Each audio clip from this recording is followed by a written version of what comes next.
Hello, everyone, and welcome to another episode of Breathe Motivation. My name is Anthony Hester. I'm your host. So glad to join you today. Thank you guys so much for tuning in. I really appreciate it. I love being on this show and getting to hear from you guys. I hear from all kinds of people. It's so fun. It's so cool to be able to see that and see the difference we're making, because that's what we're all about, is helping you find purpose and passion in your day-to-day life. And that's why I'm here on a weekly basis. Sometimes once a week, sometimes twice a week. Maybe one day I'll surprise you with 5 episodes in a week. I don't know. It's just fun doing that. But I really appreciate that. I appreciate you guys so much. And I don't think you guys really understand how much I really do appreciate it. And hearing the comments, how you guys are learning, how much you guys are growing.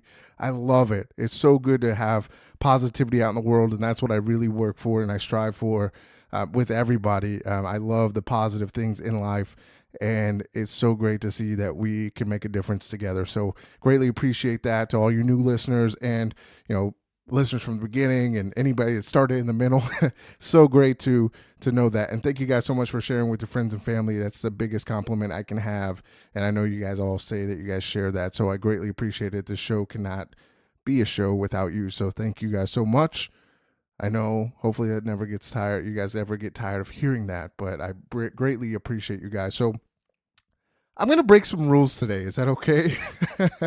There are some things that I say on this show, and I was thinking this week, and that's how I kind of came across this topic, but I was talking to some friends, I was talking to my wife, and I always say not to kind of like really go back and look at your past, but I think your past kind of tells a story of who you've become today.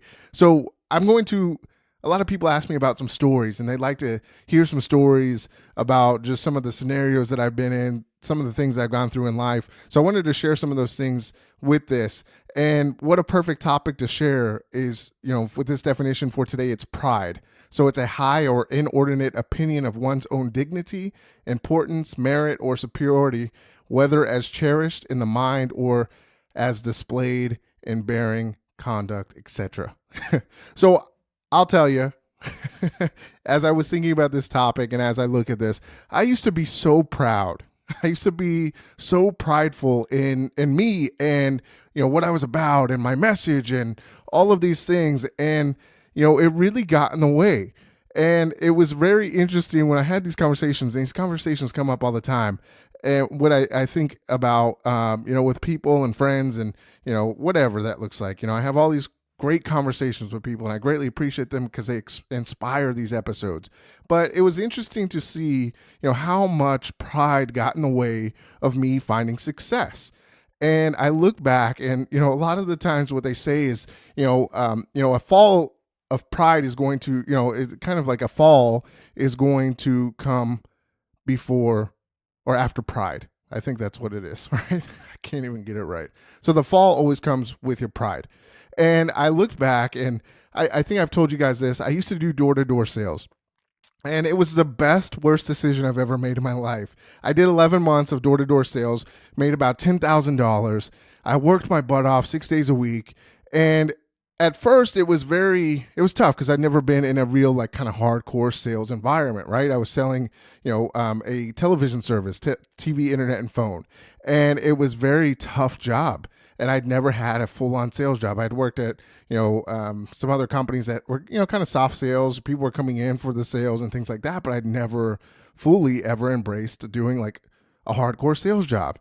And doing door-to-door is one of the toughest things because you have to put your pride aside to be successful. And you're going to get frustrated. You're going to get upset, but there's some positives that come out of it as well. And I would say some of the positive things I didn't really recognize until after I got out, right? So let me tell you kind of some of the stories that would go on, right? I'd go out, I'd start in the office, we'd have meetings at 9:00 in the morning. So at 9:00 in the morning, we had what we called as a leaders meeting. So we'd all meet, we kind of figure out, hey, here's some of the new hires that we have on our teams. What are we doing with them? How can we make them better? And then we'd spend a couple hours, like an hour and a half, kind of like a raw session. You're going to get pumped up for the day. You're going to learn some stuff. You're going to learn how to overcome some objections, and then you head to the field, right? So it was very interesting. It was very hard because, I'd be out from 9 in the morning till, 9:30, 10 o'clock at night. And that's when I was getting back. And, you don't really recognize how hard it is or what you go through in that journey. But at the time I just moved to Dallas from Phoenix, Arizona. And during that time in Arizona, I kind of left because I was just like, I'm over it. I'm over, seeing, the same people over and over again. I want something new. But at the same time, I was, young. I was 20, I guess 21, 22, 22 when I moved here to Dallas. And, at the time, I was very hard-headed. I was very stubborn. I was so prideful in doing everything by myself. Hey, look at me. I can do it by myself. And I really learned in the door-to-door side that, I had to kind of let go of that pride. There were so many times that I had to really just, be humble. And, I really got humbled. Making $10,000 in a year is tough. And I know that like I said, it's very hard to be able to pay your bills. There was times where I had to borrow money from my brother. I'd never, ever borrowed money from anybody. My brother really helped me. We shared an apartment, and I'd be like, hey, man, I can't make rent this week. My check was $50. Can you spot me until next week? I know I'm going to have a better week, because it was 100% commission. So I was like, man, can you help me? It was hard for me to ask for help. And, little things throughout that time, I really valued, the hard work that I was putting in. I knew I was always a hard worker, but, really the door to door kind of, humbled me. I've always kind of been humble, and I've always, been very, about other people and, making sure other people are happy. And it was just kind of a confusing time. But at the same time, I was so prideful in not being able to ask for help. It forced me to ask for help from family. It helped me, I had to ask for help from friends, and it was so uncomfortable. And there would be times where I'd run out of gas, and, at the time I was dating, my wife, and, I didn't have really a whole lot of money. We went on our first date, and I couldn't even pay $30 for the tab, because I went to go put in my check, at the bank at 8 o'clock or before 8 o'clock. That was my goal, is to get it before 8 o'clock. So I at least had a little bit of money to pay for dinner. And, when that card declined, I was like, oh my gosh, can you run it again? And they run it, and they're like, sorry, sir, it's not. So I had to my wife, my date with my first my first date with my wife, I was just like, oh my gosh, how embarrassing, right?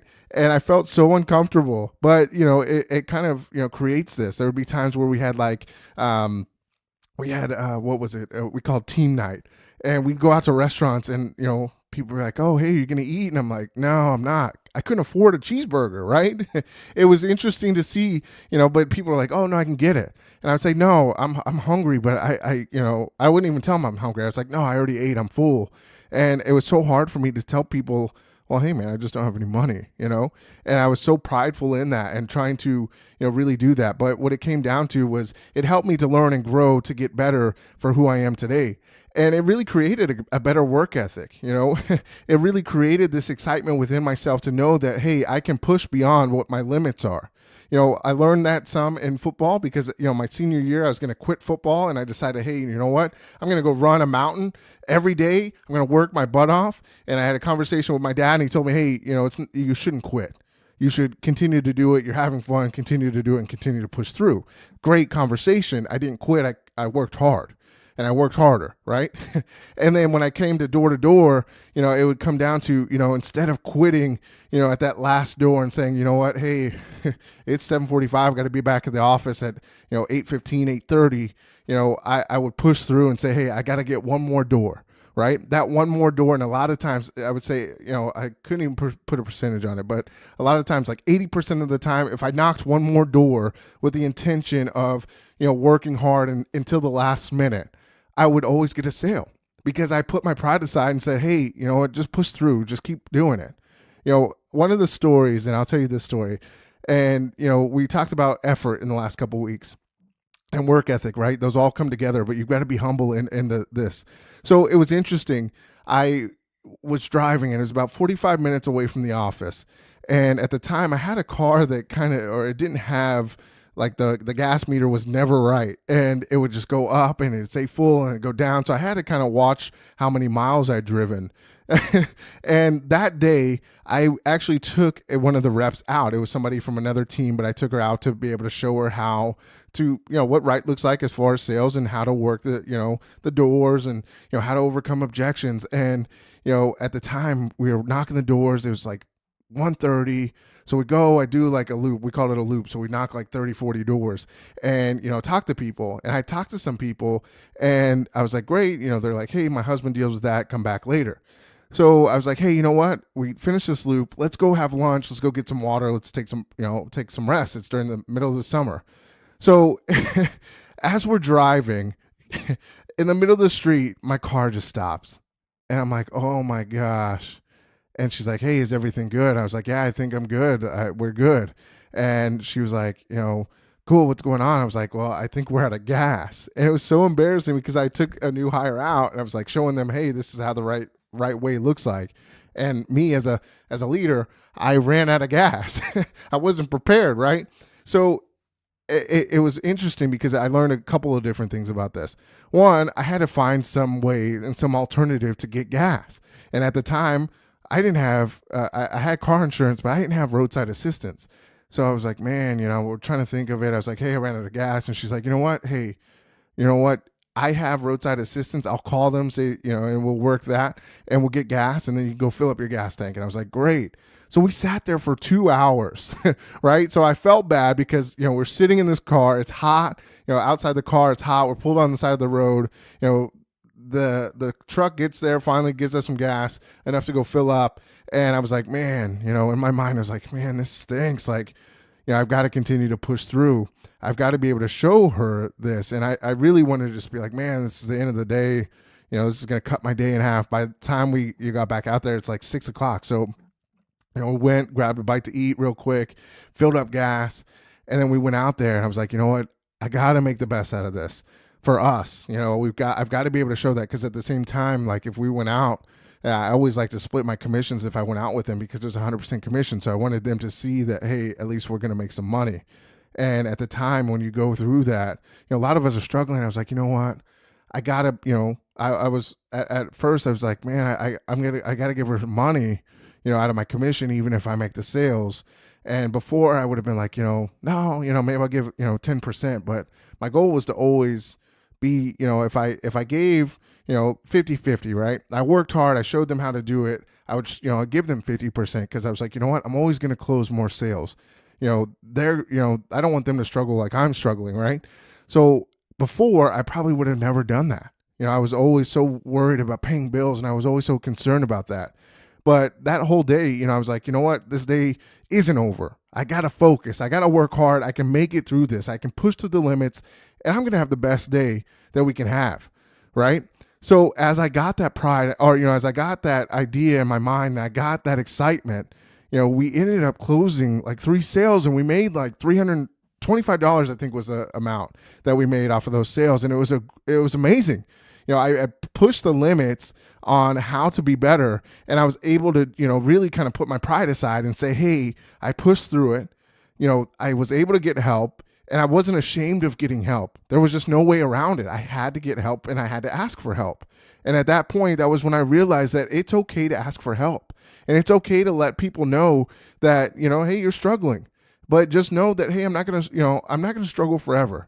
But if I need some help along the way, I've really got to just ask for it because people never know what you're going through unless you talk about it. So I wanted to share that and let you guys know that, one, we're breaking rules, right?